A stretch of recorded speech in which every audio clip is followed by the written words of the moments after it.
క్రీస్తునందు ప్రియమైన వార్లారా, శుభాలు. ఎలా ఉన్నారు? బాగున్నారా? నిన్నటి దినము ఎలా గడిచింది? ప్రభువుకు మహిమకరంగా జీవించారా? జీవించినట్లయితే ఆయనకు స్తుతులు. లేని ఎడల ఆయన మనల్ని క్షమించునుగాక. నేటి దిన ధ్యానాంశము మార్కు సువార్త 9వ అధ్యాయము 33-34 వచనాలు. మార్కు సువార్త 9వ అధ్యాయము 33-34 వచనాలు. అంతటా వారు కపెర్నహూమునకు వచ్చిరి. వారు ఎవడు గొప్పవాడని మార్గమున ఒకనితో ఒకడు వాదించిరి గనుక ఆయన ఇంట ఉన్నప్పుడు, మార్గమున మీరు ఒకరితో ఒకరు దేని గురించి వాదించుచుంటిరని వారిని అడుగగా వారు ఊరకుండిరి. దేవుని వాక్యాన్ని మన వినికిడిలో దీవించి ఆశీర్వదించునుగాక. యేసుక్రీస్తు ప్రభువారు తన శిష్యుల గురించి కాస్త ఆందోళనగానే ఉన్నట్టుగా మనం అర్థం చేసుకోవచ్చు. ఎందుకంటే శిష్యులు ప్రభువారు ఒకటి చెప్తుంటే వీరు మరొకటి ఆలోచన చేస్తూ ఉన్నారు. అంటే వీరికి ఇంకా దేవుని పరిచర్య మీద పరిపూర్ణత, సిద్ధపాటు కనిపించటం లేదని మనకు అర్థమవుతుంది. కపెర్నహూము నుంచి వారు వచ్చిన తర్వాత మార్గ మధ్యంలో వాదించుకుంటున్నారు శిష్యులు. ఏమని? ఎవరు గొప్ప? మీలో మనలో ఎవరు గొప్ప అని ఒకరినొకరు వాదించుకుంటున్నారు. నేటి క్రైస్తవ సంఘాల్లో ఉన్న ప్రధాన సమస్య ఇదే. పరిచర్యకై పిలువబడిన వారిలో ప్రధానంగా ఈ గొడవ ఉండటం ఇంకా విచారకరం.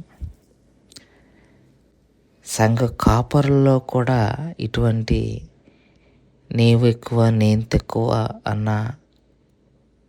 వ్యత్యాసము ఉండటము ఇంకా దౌర్భాగ్యం. అపోస్తలులు కూడా అలాగే ఉన్నారు. యేసయ్య ఎంతో గొప్ప రక్షణ భాగ్యాన్ని తీసుకొచ్చి దాని గురించిన వివరణ ఆయన శిష్యులకు ఇస్తుంటే ఆ సీరియస్నెస్ అనేది, ఆ పరిస్థితి యొక్క తీవ్రతను వారు అర్థం చేసుకోకుండా మీలో ఎవరు గొప్ప, మనలో ఎవరు గొప్ప అని మాట్లాడుకుంటున్నారు. కనీసం అసలు సింక్లో కూడా లేరు, నాన్ సింక్లో ఉన్నారు. యేసయ్య ఏమో ఒకటి చెప్పటం, వీళ్ళేమో బహుశా ముచ్చటించుకునే ఉండుంటారు మరణం గురించి ఈయనేంటో చెప్తున్నాడని. కానీ దానికన్నా ముఖ్యంగా ఎవరు గొప్ప, ఇప్పుడు ఆయన వెళ్ళిపోతే నెక్స్ట్ మనమే, మీలో ఎవరుంటారు ఏంటంటే ఇంకా వాళ్ళు ఫిక్స్ అయిపోయారు. యేసు ప్రభు వారు చచ్చిపోతాడు ఇక, ఎందుకంటే అక్కడ అన్నారు కదా నేను చనిపోవాల్సి ఉందని. సో ఇక ఆయన చనిపోతారు, ఇక నెక్స్ట్ ఎవరు? చిన్నోడు నుంచి పెద్దోడు దాకా, చిన్నోడు అంటే యోహాను, పెద్దోడు అంటే పేతురు, చిన్నోడు నుంచి పెద్దోడు దాకా వాదనలే. ఏమని వాదన? యేసయ్య వెళ్ళిపోతే నెక్స్ట్ మనలో ఎవరు? యేసయ్య చనిపోయి తిరిగి లేస్తాడు అన్నది వారు నమ్మలేదంటానికి సాదృశ్యం యేసుప్రభు వారు చనిపోయిన తర్వాత 3వ దినాన తిరిగి లేచుట అని చెప్పినా వారు సిద్ధంగా లేరు. స్త్రీలు వచ్చి చెప్పేదాకా వారికి తెలియదు. పైగా వాళ్ళు మళ్ళా చేపలు పట్టుకోవడానికి కూడా వెళ్ళిపోయిన సందర్భాలు ఉన్నాయి. వారు యేసయ్యను చంపుతారనే ఉంది కానీ లేస్తారన్నది వాళ్ళు నమ్మట్లా. అందుకే ఇంక వాదన ఆడుకుంటున్నారు. ఏమని? మీలో ఎవరు గొప్ప, మీలో ఎవరు గొప్ప, ఇక ఆయన వెళ్ళిపోతే మనలో ఎవరుంటారా, నేను నేను నేను అని. మార్గ మధ్యంలో వారు వాదించుకుంటుంటే యేసయ్యకి మరుగై ఉండలేదు కదా.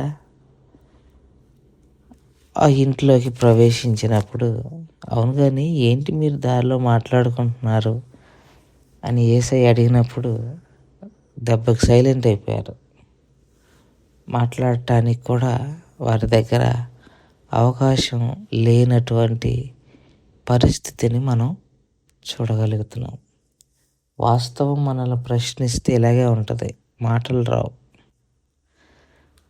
ఈ శిష్యుల్లో కూడా మాటలు రాలా, ఊరుకుండిపోయారు. ఇక ప్రభువారు వారిని పిలిచి దాని గురించిన విషయాన్ని వారికి వివరించాలని అనుకున్నారు. అందుకే ఏం మాట్లాడుకుంటున్నారు మీరు అని ప్రభువారు వారిని అడిగే ప్రయత్నం చేశారు.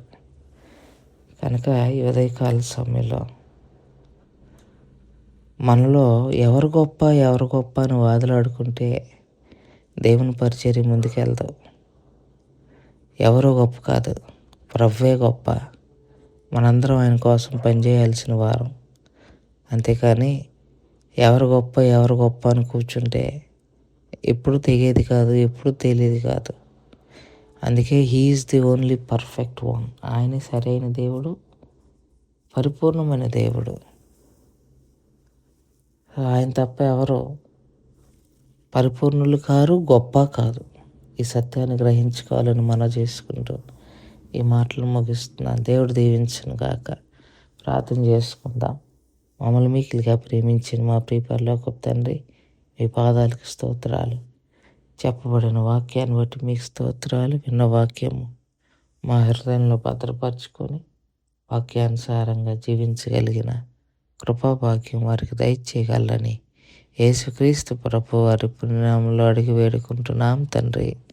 ఆమెన్. God bless you.